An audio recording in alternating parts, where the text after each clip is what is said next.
میرے محترم بھائیوں اور دوستوں، کبھی آپ نے غور کیا ہے کہ قیامت کا منظر کیسا ہوگا؟ وہ قیامت جس کا آنا طے ہے، جس کے آنے کی خبر اللہ کے آخری نبی حضرت محمد صلی اللہ علیہ وسلم دے چکے ہیں۔ کیا آپ نے کبھی غور کیا ہے کہ وہ دن کیسا ہوگا؟ قیامت کی شام کیسی ہوگی؟ آج ہم قرآن و حدیث کی روشنی میں قیامت کا نقشہ کھینچنے کی کوشش کریں گے۔ دعا ہے کہ اللہ ہمیں اس خوفناک دن کی تیاری کرنے کی توفیق دے۔ ایک ایسی ہی عام سی گرم دوپہر ہوگی یا پھر سرد دوپہر ہوگی، پتہ نہیں وہ گرمی کا تپتا ہوا سورج ہوگا یا سردی کا ٹھنڈا کپ کپاتا ہوا سورج ہوگا۔ شام حسب معمول ڈھلے گی اور دن کو الوداع کہے گی۔ دن اور رات حسب معمول یہ کہہ کر جدا ہوں گے کہ کل پھر ملیں گے۔ پرندے گھونسلوں کی طرف حسب دستور لوٹیں گے۔ تاجر اپنی ترتیب پر اپنے گھروں کو لوٹیں گے۔ مائیں بچوں کو گود میں سلا کر بستروں پر دراز ہوں گی۔ تھکے ہارے مزدور اپنے بستروں کو لوٹیں گے۔ بادشاہ اپنے تخت شاہی پر دراز ہوگا۔ وزیر اپنے تخت وزارت پر دراز ہوں گے۔ پولیس والے اپنی چوکیوں پر پہرا دیتے دیتے یہ سوچ کر اونگ رہے ہوں گے کہ کب صبح ہوگی اور میری ڈیوٹی تبدیل ہوگی اور دوسرا حوالدار آ کے ڈیوٹی دے گا۔ رات کو کسی گھر میں مہندی لگ رہی ہوگی کہ صبح بارات آنی ہے، اور کسی گھر میں بارات آ چکی ہوگی اور اگلی صبح ولیمہ ہوگا۔ کہیں پہ رات کو دکان مکمل ہوئی ہوگی اور صبح کو دکان کا افتتاح ہونا ہوگا۔ کسی کا رات کو گھر مکمل ہوا ہوگا اور صبح نئے گھر میں منتقل ہونا ہوگا۔ یہ ساری حسب معمول کی وہ باتیں ہیں جو آج کے دن بھی کسی نہ کسی جگہ ہو رہی ہوں گی، اور قیامت سے پہلے کی شام بھی بالکل عام سی شام ہوگی۔ ایسی ہی ایک شام آئے گی، ہولے ہولے اور دھیرے دھیرے آئے گی اور پھر سارے عالم پہ چھا جائے گی۔ پھر سورج اسی طرح حسب دستور اپنے چہرے سے نقاب ہٹائے گا اور عالم سے اندھیرے کو جدا کر دے گا۔ کوے آنکھیں کھولیں گے، مرغے اذان دیں گے، بلبل کا نغمہ ہوگا، کوئل کی کوکو ہوگی، چڑیوں کی چہچہاہٹ ہوگی، جھرنے اسی طرح اپنے پانی کے ساتھ بہہ رہے ہوں گے، دریاؤں میں طغیانی حسب دستور ہوگی، سمندر میں موجوں کی اٹکیلیاں حسب دستور ہوں گی، سبزی لینے والے صبح صبح سبزی منڈی کو جا رہے ہوں گے اور کام کاج والے گاڑیوں کے اڈے کی طرف جا رہے ہوں گے، ڈرائیور اپنی گاڑیاں ٹھیک کر رہے ہوں گے، مائیں بچوں کو اسکول کے لیے تیار کر رہی ہوں گی، کوئی مکھن کا پیڑا نکال رہی ہوگی تو کوئی ڈبل روٹی پہ مکھن لگا رہی ہوگی اور کوئی پراٹھا توے پہ ڈالنے جا رہی ہوگی۔ حالی نے ہل کھیت میں ڈال دیا ہے، دکاندار نے دکان کھول لی ہے، گاہک نے آ کے قدم رکھا تو دکاندار نے مرحبا کہا۔ 10 میٹر کپڑا طے پایا، اس نے کپڑا ناپا اور کاٹنے کے لیے کینچی ڈالی۔ ادھر دکاندار کینچی چلا رہا ہے، ادھر گاہک پیسے گن رہا ہے، اور ادھر کاشتکار کا ہاتھ ہوا میں بلند بیج بکھیرنے کو ہے۔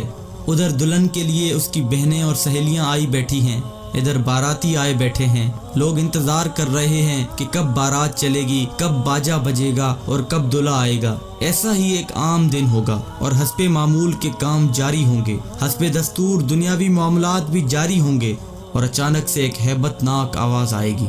وہ آواز اتنی خوفناک ہوگی کہ اس آواز کو سن کر دکاندار کے ہاتھ سے کینچی گر جائے گی، گاہک کے ہاتھ سے پیسے گر جائیں گے، کاشتکار کے ہاتھ سے بیج گر جائے گا، دلہن کے گجرے ٹوٹ جائیں گے، مہندیاں گر جائیں گی، دلہن اپنی جان بچا کے بھاگے گی، دولہے کو اپنی بارات اور اپنی دلہن تک یاد نہ ہوگی، لڑکی والوں کو مہندی اور زیورات میں سجی ہوئی اپنی بیٹی یاد نہ ہوگی، تو لڑکے والوں کو گھوڑے پہ چڑھتا ہوا دولہا بھول جائے گا، مراسیوں کو اپنے ڈھول بھول جائیں گے، سیاست دانوں کو اپنی سیاست یاد نہ ہوگی، حوالدار کو اپنا پہرا بھول جائے گا۔ وہ خوفناک آواز پورے جہاں کا کلیجہ چیر دے گی۔ انسان کا کلیجہ تو ہے ہی چھوٹا سا، قرآن کے مطابق وہ آواز اتنی ہیبت ناک ہوگی کہ اس آواز کو سن کر زمین و آسمان کے کلیجے پھٹ جائیں گے، پہاڑوں کے بہتے ہوئے چشمے خشک ہو جائیں گے، ماؤں کے ہاتھوں سے وہ نوالے گر جائیں گے جو وہ اپنے بچوں کو کھلا رہی ہوں گی۔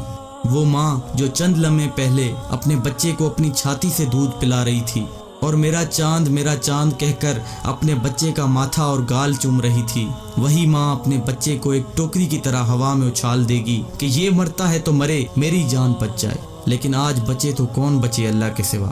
آج ہر شخص پر اتنا خوف طاری ہے کہ اسے بچوں کی پکار نہیں سنائی دے رہی۔ آج دھرتی پر مسلمان کوئی نہیں ہوگا۔ یہ اللہ کا شکر ہے کہ قیامت صرف کافروں کے لیے ہے، مسلمان کوئی نہیں ہوگا۔ اس دن انسان اپنے ہاتھوں سے بنے ہوئے گھروں کو گرتا دیکھے گا، سنگ مرمر کی اینٹوں کو ادھڑتا دیکھے گا، اپنے تخت کے پرزے پرزے ہوتا دیکھے گا، اپنے اسلحے کو بکھرتا دیکھے گا، اپنی طاقت کو ٹوٹتا دیکھے گا، اپنے جسم کو ساتھ چھوڑتا دیکھے گا۔ سورج یہ آئے گا تو بھاگ نہ سکے گا، آج بھاگ سکتے ہو تو بھاگ کے دکھاؤ، آج چھپ سکتے ہو تو چھپ کے دکھاؤ، آج نہیں بھاگ سکتے، آج موت کا دن ہے، آج کائنات کی ہر چیز کی موت ہے، آج موت نے سب کو چکی میں ڈال کر پیس کے رکھ دیا، آج ساتوں آسمانوں کی موت ہے، آج فرشتے بھی موت کا ذائقہ چکھ رہے ہیں۔ پھر اللہ تعالیٰ کی آواز آئے گی، جبرائیل سے کہو مر جائے، میکائیل سے کہو مر جائے۔ یہ سن کر اللہ کا عرش کانپ جائے گا اور کہے گا یا اللہ کیا جبرائیل بھی مر جائے، کیا میکائیل بھی مر جائے، یا اللہ ان کو تو بچائیں، ان کو تو بخش دیں۔ اللہ تعالیٰ فرمائیں گے خاموش، آج میرے عرش کے نیچے کوئی نہیں بچ سکتا۔ یہ دیکھو کوئی آنکھ ہے تو دیکھے اللہ کی بے نیازی کو۔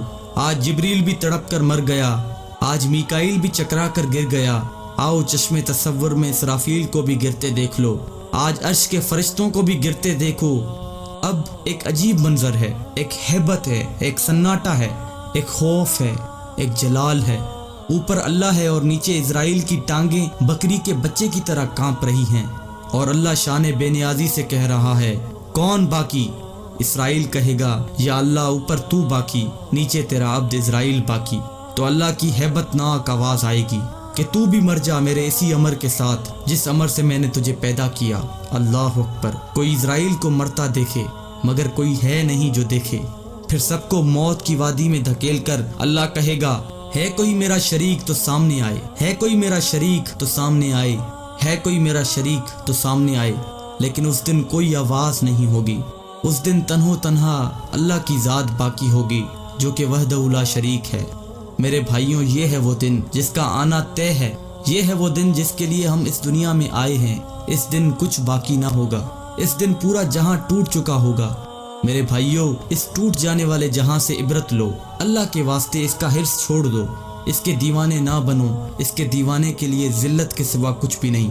سائے کے پیچھے بھاگنے والے کے لیے دیوار سے ٹکرانے کے علاوہ کچھ نہیں ہوتا، ریت پہ پانی تلاش کرنے والے کے لیے سوائے پیاس کے اور کچھ نہیں ہوتا، اس کی عزت سے دھوکہ کھانے والے کے لیے سوائے ذلت کے کچھ نہیں ہے، اس کی جوانی پر اترانے والے کے لیے بڑھاپے کی خوفناک آہیں ہیں، سسکیاں ہیں۔ اس دن کا انتظار کرو جب بڑھاپا اس کی جوانی کو کھا جائے گا، اس دن کا انتظار کرو جب اس کی اولاد بھی کہے گی کہ اماں مرتی ہی نہیں ہے، ابا مرتا ہی نہیں۔ دعا کرو اللہ والد صاحب کے لیے آسانی پیدا کر دے، یعنی دوسرے لفظوں میں موت دے دے۔ جگہ جی لگانے کی دنیا نہیں ہے، یہ عبرت کی جہاں ہے، تماشا نہیں ہے، جہاں میں ہیں عبرت کے ہر سو نمونے، مگر تجھ کو اندھا کیا رنگ و بونے، ملے خاک میں اہل شاں کے